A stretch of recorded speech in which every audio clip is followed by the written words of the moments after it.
Thank you for joining us on Broadcasting Scotland. I'm Donald C. Stewart. I'm Andrew Wilson, and welcome to our full Scottish special.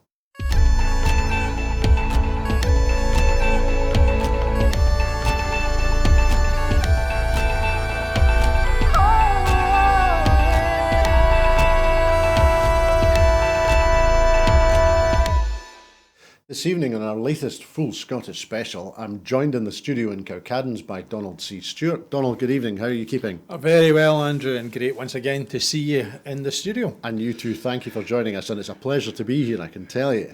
This evening, on this full Scottish special, we're going to look again at some of the key headlines from 2022, and this evening in particular, we're going to focus on the war in Ukraine. We're going to look at the situation of refugees from Ukraine and other countries coming to the UK. We'll look at the Conservative Party, Conservative government response to asylum seekers and refugees, and we'll consider it, and we'll also have I think we'll touch likely on the situation as regards the Conservative government's policy to seek to offshore the handling of migrants and refugees and asylum seekers to the Central African country of Rwanda. So, Donald, firstly this evening, thinking of the circumstances of the war in Ukraine, we heard last week that for the first time since the war broke out, President Volodymyr Zelensky is leaving Ukraine and is travelling to Washington to meet with Joe Biden, where it is anticipated that a further significant announcement will be made with regard to the arming of the Ukrainian forces by the US military, including, it was being suggested, the deployment of Patriot highly advanced missile defence systems. So reflecting for a moment perhaps on that change, on that pivot point insofar as Zelensky has left Ukraine for the first time since the war started, where do you think we are, albeit this is still very much at the beginning of a winter, where we may see changes in policy both from the Ukrainian forces and from the Russians? In simple or straightforward terms, where do you see the war in Ukraine at the moment? I think right now it's exactly as you've just described it. It's a pivot point. I think that the Russians, almost like when they invaded Afghanistan, they had a belief that, and I purposefully use that analogy because I think that many of the Soviet style of thinking, many of the Soviet style of operating, and of course Putin, a former KGB general and operative who grew through the Yeltsin years, has certainly adopted some of that blend of misinformation and bluster that the motherland, we're seeing that beginning increasingly now to be used as we are defending Russian troops, we're defending the future in many ways, and that Stalin in the 1940s used it in order to turn from the pact with Hitler to the defence of our realm almost. And used it in Ukraine in the 1940s. Indeed, yes, which many have not forgotten. Those are generational because it continued on beyond that, and the war stories were history rather than stories. And I think that it is important that Zelensky left the country because what it demonstrates is that the country is not a man. And more importantly, in a generational shift of leaders who turned into clowns, we have a comedian who turned into a leader. And what he has demonstrated through everything, his constant social media presence, his uniform of simple T-shirt, not dressed up in finery, neither a suit nor a military uniform, so that what he is he is a representative of we the people. And I think that he has trusted his country in the hands of the people who elected him in the time of greatest crisis and need, because he needs to go and bring them back something. And somebody who is a pacifist, who doesn't believe, I wouldn't go as far as to say I'm a conscientious objector, but I would struggle to find myself passing my children or myself off to go to war. I find it awkward that those of us who have those central beliefs are sitting talking about, I hope he gets the missiles, I hope he gets the weapons, I hope he gets what he needs in order to defend an ideal democracy. It's a very good point that you make. I think through the course of the war, we've seen a range of political views and a range of inputs with regard to the struggle and the conflict. Conflict's the wrong word to use in the circumstances, but the way in which people feel pulled in two different directions at once. I wish to see a restoration of peace in Europe, but at the same time, I wish to see an end to the killing of civilians in Ukraine, which by all reports is taking place. So we've seen one of the reasons, perhaps, for Zelensky's wish and determination to travel to Washington is reflected in Republican politics in the US, which seems to be, at least in part, moving to a very 1930s style American approach of isolationism and of not seeing Europe as being part of their problem, of stepping back from funding, from stepping back from support. Do you think that with an American president who doesn't enjoy particularly high approval ratings, do you think that school of thought in the United States is going to continue to grow, or is Zelensky's appearance in Washington and his, as you say, his assiduous, constant communication and his very careful approach to getting his message across, do you think that his appearance in Washington will have had the effect of perhaps reining in those who would look to disconnect the US from supporting the defence of democracy? I think with all things that when you're divorced from the reality of the circumstances and situations, it's easy to have an extreme view. When you're presented with somebody standing in front of you who has gone through the privations that you can only imagine and are in your metaphorical bunker and not have to face them, that I think people change. And I think that's one of the important messages of Zelensky going there. I think that what the Republicans took in the midterm elections was a complete thumping. I think that the Trump difficulties, tax returns, insurrectionism, lies, falsehoods, there are always going to be those who are always going to believe that Donald Trump is the Messiah. I seem to have a godlike complex this week. However, I think one of the major issues that the Republicans have not faced yet is that a house of cards is exactly that, and they've built that out of a belief system. And at some point it's going to fall down. And to ignore your largest trading partner, to ignore a continent in which much of the policy of the world is structured, is dangerous. Because in there is the perpetual, since 1945, enemy. And the influence that Russia has, the building of a relationship with China, means that the sphere of influence is now going beyond Europe into a subcontinent where your connection with Taiwan and your connection with South Korea, and it doesn't matter how many love letters are sent from North Korea to the White House, you still have a global responsibility which you have to meet. And you can't be the global policeman and morally bankrupt. You can't avoid what is going on in the world and then try to dictate to the world what should happen. So I think the Republicans are very much struggling just now. If Ron DeSantis is the answer, heavens above, what hell of a question it must be. But then again, you look at what the alternative is and you realise it's even worse than that. So I think Zelensky has played it very, very clever. I think that Joe Biden is, I think you're going to see a bit of a resurgence in Biden's popularity over the next 12 to 24 months. I don't know if he is going to go into the election as the Democratic candidate with a realistic chance to win.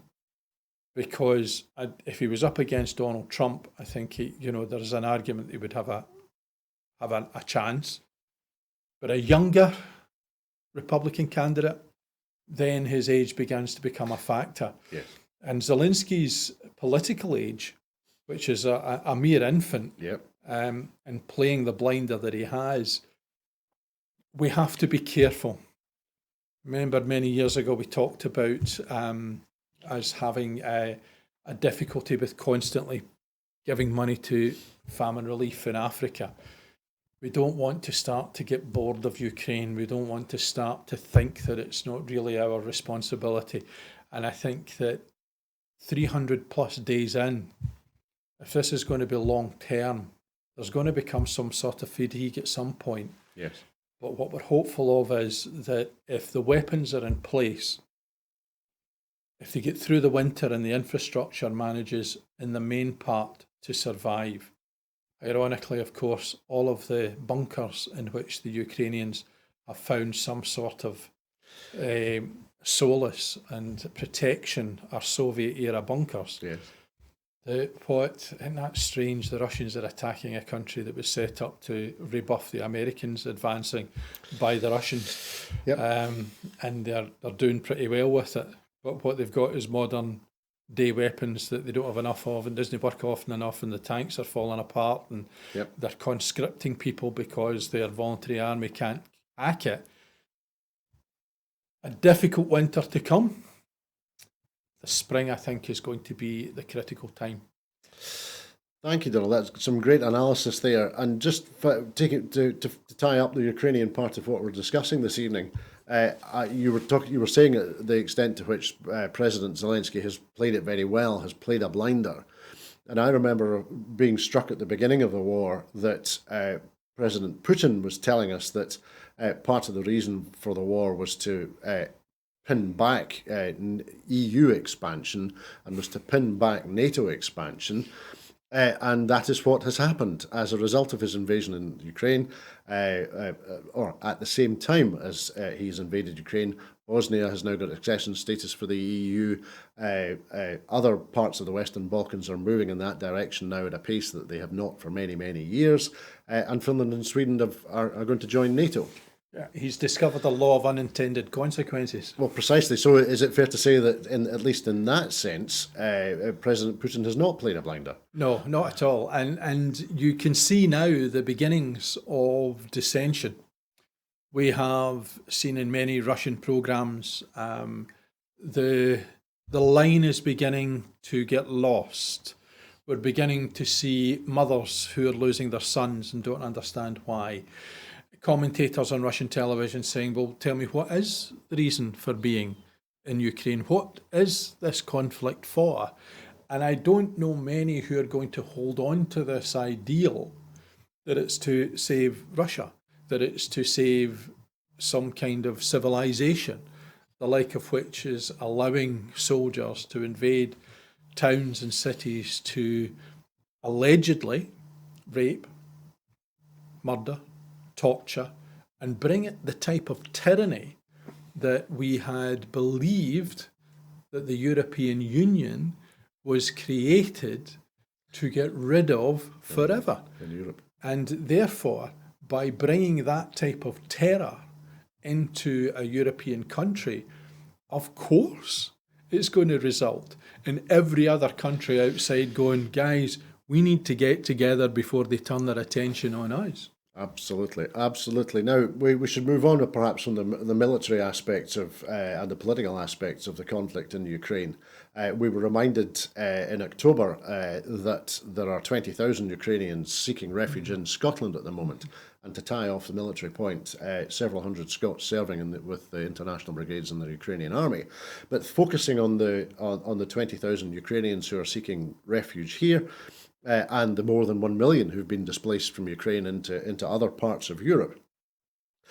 You were talking a moment ago about fatigue, and we know that the Homes for Ukrainians scheme in the UK is coming to an end. Do you detect any sign of there being a fatigue in terms of the support in the UK population or the Scottish population to support the people of Ukraine? Are you seeing fatigue yet, or is No. it pretty resolute? No, I think Scotland has a unique opportunity, but because it has a unique history. We know about the international brigades that fought in Spain. George Orwell or Eric Blair might suggest that, jumping off a Jura in order to go and run about and be thrown out by the communists in Spain was his contribution. But it's not 2 or 3 years hence since we had a film celebrating the fact that a Scottish factory refused to allow exports to Chile because they knew they were going to be used militarily during the height of Thatcher's popularity. So we as a nation have a long, proud history of being singular in our determination to be international in our outlook. Perhaps as a small country, one of the things that has been of the greatest benefit to us is what we have exported, which is not just ideas, but it's also the resolution to stand up for the wee guy. And here, Ukraine are the wee guy. Yep. And I think that we would be doing ourselves a disservice if we did not challenge any fatigue.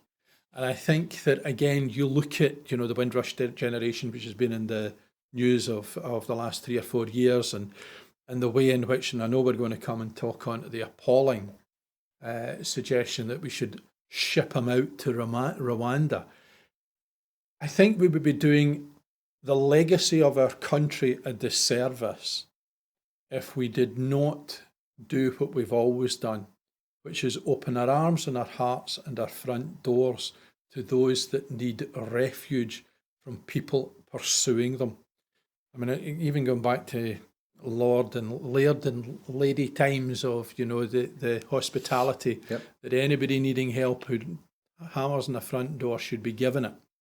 And I think that that's embedded in our DNA, and I'd be sorry to see us not continuing with that type of philosophy. And I think the Scottish Government at the moment, that's far from being on anybody's table or anybody's agenda.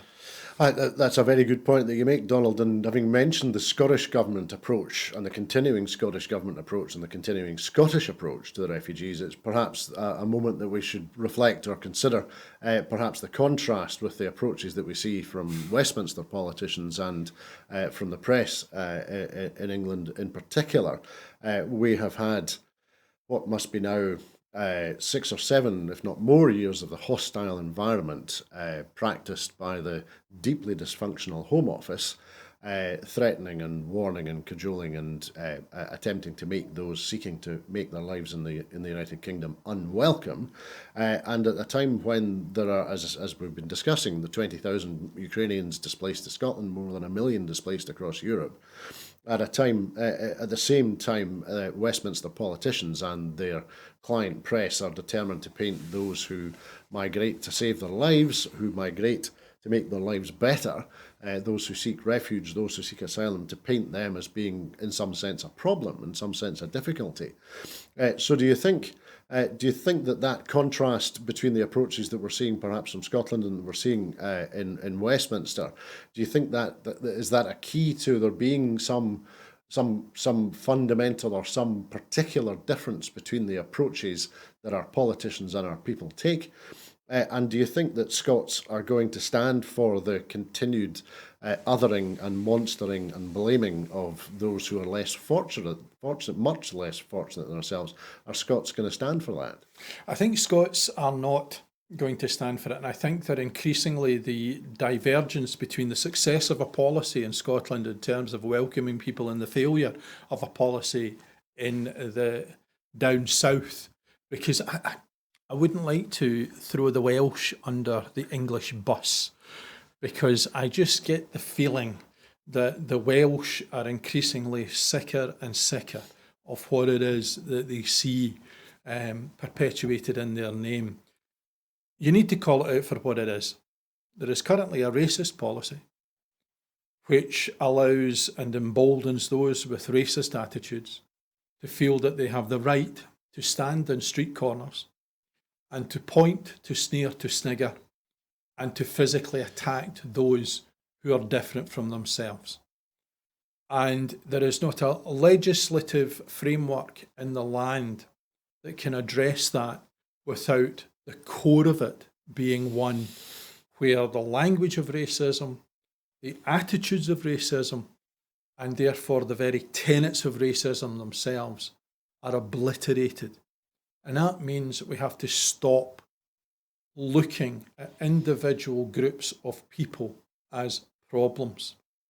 Because what it emboldens is those who feel, not have, but feel they have a reason for being angry at them, can then go and do something that will end up with them being in court, being prosecuted, and then let off because the culture of the country does not support their punishment. Because the culture of the country doesn't support the integration.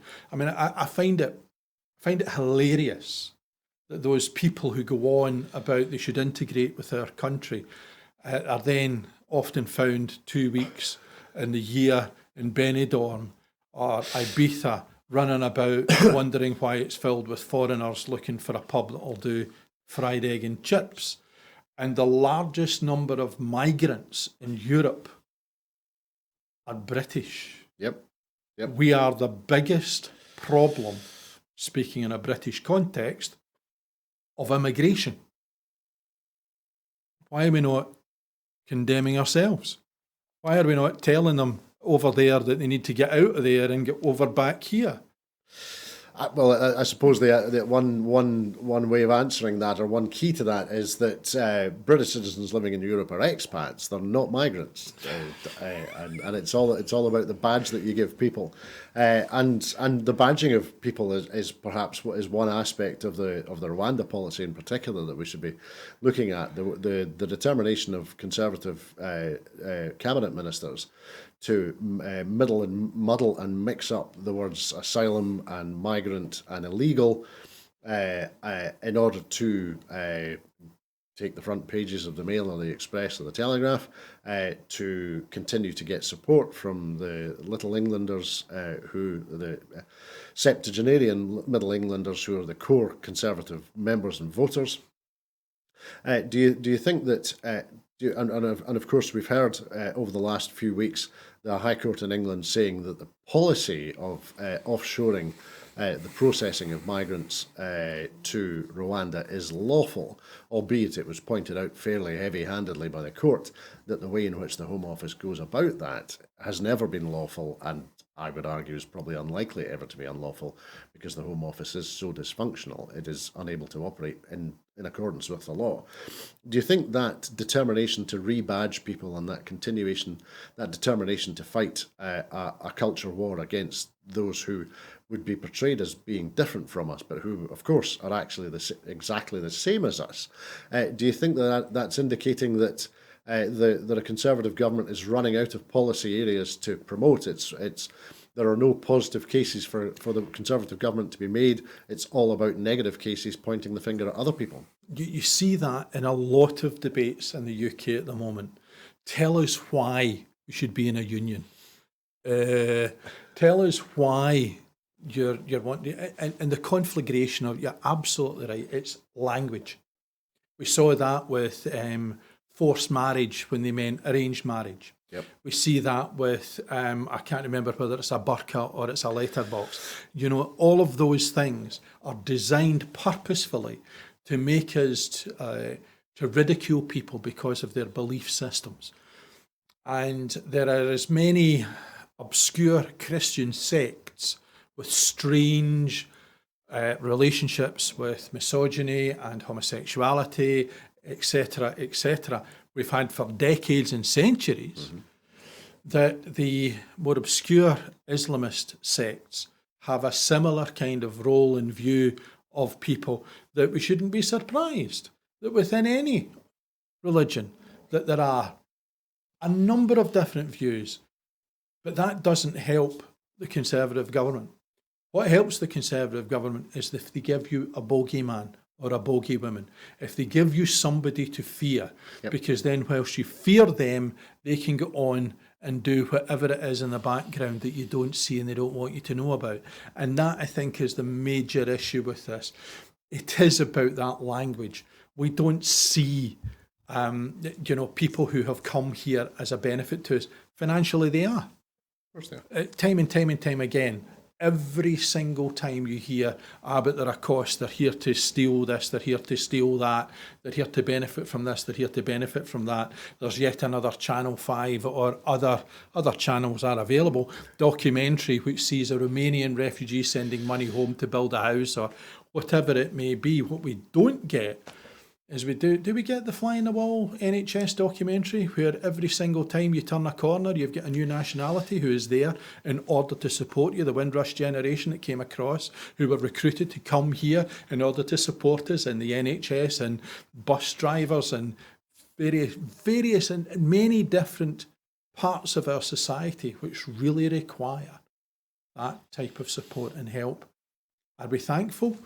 Maybe maybe it'll be Friday night at 8 o'clock. We'll stand outside and applaud and say thank you, and then 6 months later forget that they were ever of any benefit. Paid. No, it's a very good point that you make. The 18,000 doctors that Enoch Powell brought from India and Pakistan in 1963, thereby putting Keir Starmer to the right of Enoch Powell in terms of immigration policy. Jinx, imagine. And do you think does that also give us a key to understand Westminster politics, either in terms of Little Englander or in terms of the determination to turn away from the world, which was manifest through Brexit, a determination to consider that Westminster is still a world power and a world capital in diplomatic in terms.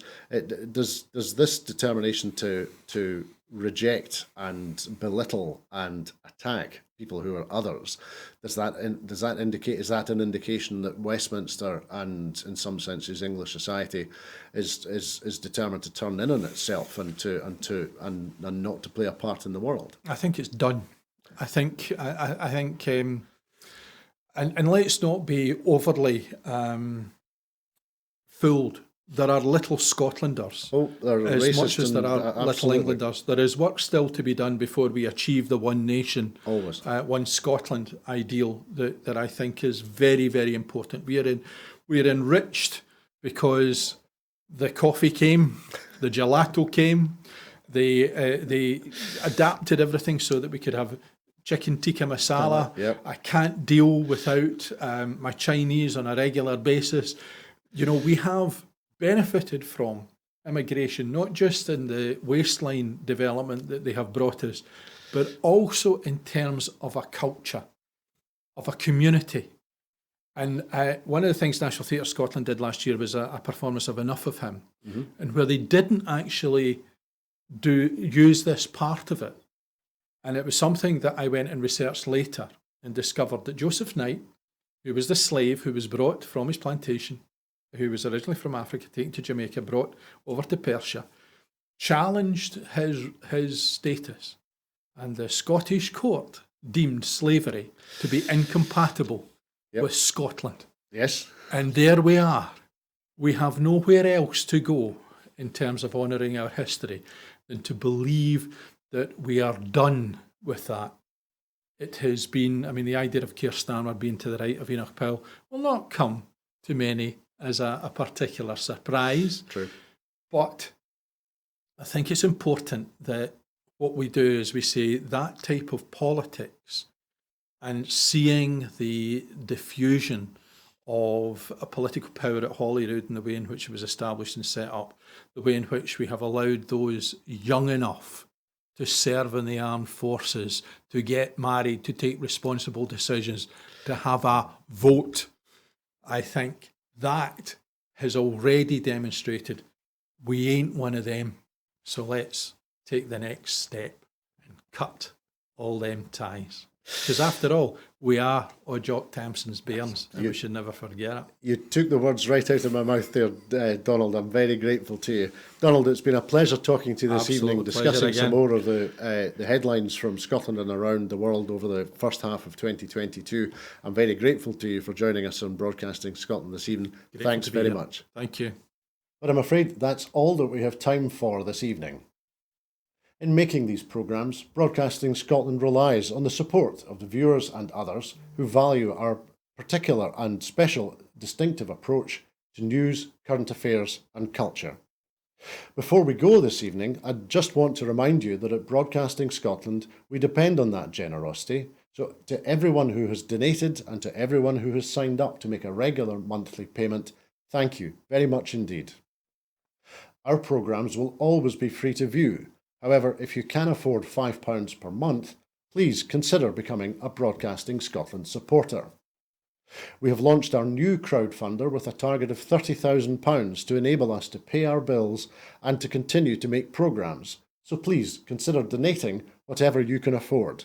We can only continue with the support of our broadcasting supporters and viewers.